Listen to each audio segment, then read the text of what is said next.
Shalom, meus irmãos, a paz do Senhor Jesus, aqui é Alessandro Silva. Mais uma vez nós estamos aqui nesse áudio, nesse vídeo, refletindo o Evangelho do dia, esse projeto Evangelizar Nossa Missão. Seja bem-vindo você pelas redes sociais, pelos grupos, seja bem-vindo meu irmão, minha irmã. Nós estamos no 10º domingo do tempo comum do ano B. O Evangelho está em Marcos capítulo 3, versículos de 20 a 35. Vamos então começar com uma oração. Vamos rezar juntos?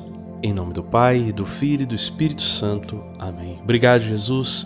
Obrigado, Jesus, por mais um dia, por mais uma semana que passou. Pedimos a Tua bênção, Senhor, sobre as nossas vidas, sobre as nossas famílias, sobre as nossas feridas, sobre o nosso interior, o nosso físico, o nosso psicológico e a nossa alma. Vem, Espírito Santo, vem, Senhor nosso Deus, ilumina-nos, Senhor, neste momento. Pedimos a Tua força do alto, Teu Espírito Santo, Jesus. Derrame sobre nós e afasta da nossa vida todo o mal, toda a semente do mundo, da carne, e derrama Teu Espírito Santo. Derrama os dons, os carismas. Derrama, Senhor, sobre nós o exercício das virtudes. Fortalece-nos, Senhor, pela obediência aos mandamentos, que nós sejamos Deus, consagrados Teus, que nós renunciemos a este mundo, Senhor, e vivamos para Ti, Senhor, ainda no mundo, mas vivamos para Ti, Senhor, porque somos Teus, comprado com alto preço na cruz, não somos deste mundo, Senhor. Amém, Jesus. O Senhor esteja conosco, Ele está no meio de nós. Proclamação do Santo Evangelho de nosso Senhor Jesus Cristo segundo São Marcos. Glória a vós, Senhor. Naquele tempo, Jesus chegou à casa com os seus discípulos, e de novo acorreu tanta gente que eles nem sequer podiam comer. Ao saberem disso, os parentes de Jesus puseram-se a caminho para o deter, pois diziam: está fora de si. Os escribas que tinham descido de Jerusalém diziam: está possesso de Belzebu. E ainda: é pelo chefe dos demônios que ele expulsa os demônios. Mas Jesus chamou-os e começou a falar-lhes em parábolas. Como pode Satanás expulsar Satanás? Se um reino estiver dividido contra si mesmo, tal reino não pode aguentar-se. E se uma casa estiver dividida contra si mesma, essa casa não pode durar. Portanto, se Satanás se levanta contra si mesmo e se divide, não pode subsistir. Está perdido. Ninguém pode entrar em casa de um homem forte e roubar-lhe os bens sem primeiro o amarrar. Só então poderá saquear a casa. Em verdade vos digo, tudo será perdoado aos filhos dos homens, os pecados e blasfêmias que tiverem proferido, mas quem blasfemar contra o Espírito Santo nunca terá perdão. Será réu de pecado para sempre. Referia-se aos que diziam: está possesso de um espírito impuro. Entretanto, chegaram sua mãe e seus irmãos, que ficando fora o mandaram chamar. A multidão estava sentada em volta dele quando lhe disseram: tua mãe e teus irmãos estão lá fora à tua procura. Mas Jesus respondeu-lhes: quem é minha mãe e meus irmãos? E olhando para aqueles que estavam à sua volta, disse: eis minha mãe e meus irmãos. Quem fizer a vontade de Deus, esse é meu irmão, minha irmã e minha mãe. Palavra da salvação, glória a vós, Senhor. Amados irmãos, nós temos aqui algo muito importante a dizer nesse evangelho. Em primeiro lugar, o mal que é a fofoca. O mal, o instrumento de Satanás que é a fofoca. Nós vemos aqui que Jesus está começando a pregar. Nós estamos nos inícios do capítulo de Marcos, capítulo 3 aqui. Então Jesus começa a evangelizar e assusta de uma certa forma, no início da vida missionária, né? O povo: quem é esse cara? Quem é ele que fala assim com autoridade? E os fariseus começaram a ficar desesperados. Que esse cara que tá arrebanhando, nem a gente consegue, ele tá levando um monte de gente pro caminho. Que caminho é esse? Né? Levantou e a família, né? Parente, vocês sabem como é, parente distante, família grande. Teve gente que não acreditava. Ué, esse menino aí, quem é esse cara pra dizer isso? Esse Jesus que tava lá brincando com José e Maria, quem é ele, né? Parentes, né? Também a gente sabe que há muita fofoca nas famílias, né? Há muita fofocaiada, né? Jesus mesmo falou, um profeta não é aceito em sua pátria. Então, os grandes homens que Deus levanta não foram olhados de forma ridícula pelos parentes. Esse cara aí é nada. Então, vocês veem que nós temos aqui uma fofocaiada. Quem é Jesus? E justamente Deus levantou Jesus para fazer algo. E assim Deus faz na história. Deus faz de forma até simples. Não vamos falar aqui de pessoas grandiosas, mas de pessoas simples. Na nossa família nós temos pessoas que são instrumento de perdão. Tem pessoas que são exemplo de cuidar dos outros, né, do que outros. Tem pessoas que são exemplo de humildade.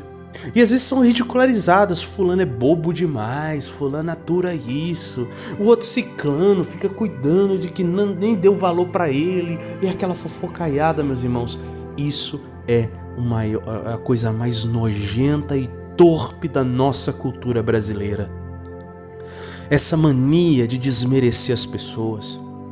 Percebam uma coisa fortíssima, meus irmãos. Isso não é cristianismo. Isso é um mundanismo, porque se você olhar para a vida dos santos, os santos são claros, a imitação de Cristo, Filoteia.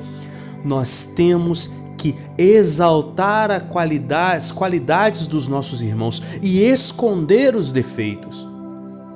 Dos nossos irmãos, nós não podemos falar dos defeitos.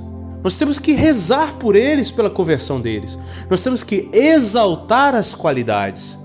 Agora, é claro que se o nosso irmão comete um delito contra nós, a gente precisa defender a verdade. Se ele fala uma mentira publicamente, é preciso combater a mentira ferozmente, mas não humilhar a pessoa, não falar pelas costas dos defeitos das pessoas. Não, meus irmãos, isso é demoníaco.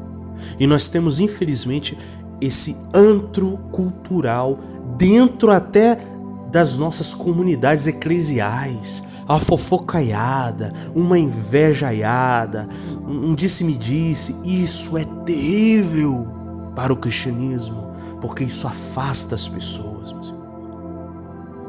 Jesus fala, ai daquele que peca contra o Espírito Santo. Uma casa dividida não pode continuar.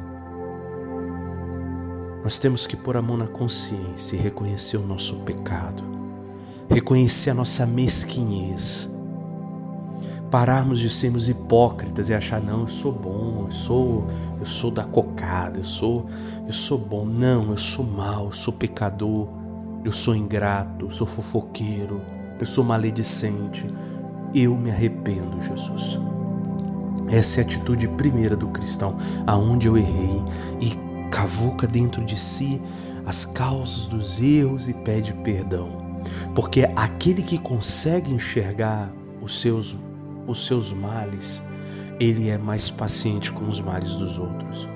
Mas aqueles que não enxergam, que se acham, eles julgam todo mundo. E essa é a realidade que nós encontramos em muitos irmãos, infelizmente, que precisam de uma certa forma ser desmascarados. Meus irmãos, nós somos chamados a fazer a vontade de Deus. Não é a vontade de X, Y, Z, de fulano, de ciclano, de beltrano, agradar fulano, ciclano. Nós somos chamados a fazer a vontade de Deus. E é isso que Jesus vai dizer quando eles falam, né? Jesus, sua mãe e seus irmãos. Quer dizer, a família, lá no início você vê que a família ficou escandalizada e foi atrás de Jesus, que ele era louco. E aí corre a mãe dele para defendê-lo, corre a mãe dele. E no caso aqui os irmãos, a gente sabe que são os primos de Jesus, que em outras passagens nomeia eles e são os primos de Jesus, porque naquele tempo irmãos e primos são correlatos, são sinônimos. Então a gente vê que corre aqueles mais íntimos de Jesus, aquela família mais íntima, aquele que mais te ama, aquela pessoa que dá a vida, vem a mãe e os irmãos. E alguns, infelizmente, alguns protestantes, algumas pessoas desavisadas ou maledicentes falam mal aqui de Maria, falam mal dos irmãos e falam mal da família. A família é uma instituição sagrada. Jesus aqui não está desmerecendo a família. Quem prega isso está fazendo o papel de Beelzebul, que Jesus fala aqui anteriormente, a maldição do Espírito Santo. Porque o que Jesus fala, a gente não pode renegar o que o Espírito Santo está falando pela boca de Jesus. Ao contrário, Jesus não está renegando a família. Ao contrário, Jesus está elevando a família, porque ele diz: se vocês fizerem a vontade do meu Pai, vocês são minha família. Vocês são como que meus irmãos e minha mãe. Vocês entram nesta família sagrada, na sagrada família. Então, meus irmãos, longe de Jesus está rejeitando. Nosso Deus é aquele que abraça. O mesmo Jesus que acolhe a prostituta e que acolhe, Zaqueu, ele nunca rejeitaria a mãe dele. Muito pelo contrário. Por que Jesus disse isso? A gente precisa entender o contexto cultural. O judeu valorizava muito o sangue e para ele o sangue era superior. Então, o fato daquele povo participar do sangue de Jesus, eles são mais santos que a gente. E Jesus fala: não, vocês podem participar, basta serem santos. Basta fazerem a vontade do meu Pai. Basta renegarem as práticas mundanas, essa fofoca maledicente de Beelzebul, dessa casa dividida, a fofoca do mundo, da carne do demônio. Renuncie ao mundo, à carne e ao demônio, e venham para o meu reino. Venham fazer a vontade do meu Pai. Assim vocês fazem parte da família de Deus. Meus irmãos, peçamos ao Senhor esse espírito de penitência e conversão, que nós possamos fazer a vontade de Deus na nossa vida, fazer a vontade de Deus nas nossas famílias, fazer a vontade de Deus nas nossas paróquias. Que Deus reine e que os fofoqueiros se convertam, e se não se converterem, que saiam das lideranças das igrejas, porque ninguém suporta mais fofoqueiro liderando movimentos na igreja. Então, peçamos ao Senhor a conversão dos nossos irmãos. Mas tem pessoas que realmente não querem se converter, não querem mudar. E aí a gente pede para eles saírem mesmo da liderança. Não saírem da igreja, não, nunca. Todos são dignos. Deus quer que todos se salvem e cheguem ao conhecimento da verdade. Mas estar na frente na liderança, não. Isso é para os chamados, os que fazem a vontade do Pai. Oremos, meus irmãos, oremos pelas nossas famílias e oremos pela nossa Santa Igreja. Não abandonemos a Assembleia, diz o apóstolo. Não abandonemos a Assembleia como é o costume de alguns, mas vamos lá. Lá é o lugar dos doentes, lá é o lugar dos pecadores, e lá Jesus vai nos curar e nos salvar. Pense nisso e reze sobre isso. Seja fiel à Santa Igreja, seja fiel à Eucaristia, seja fiel à Sagrada Confissão. Deus ali quer te curar, Deus ali quer te restaurar. Nós somos ali para ser curados, mas só existe cura naquele que reconhece a doença. É esse o ponto que nós estamos aqui falando. É preciso reconhecer: Senhor, eu sou pecador. Subir como aquele publicano: Senhor, tem piedade de mim que sou pecador. E não como fariseu: Senhor, eu sou melhorzão porque eu faço isso, eu faço aquilo, e fulano não. Não, meus irmãos, nós somos chamados a esta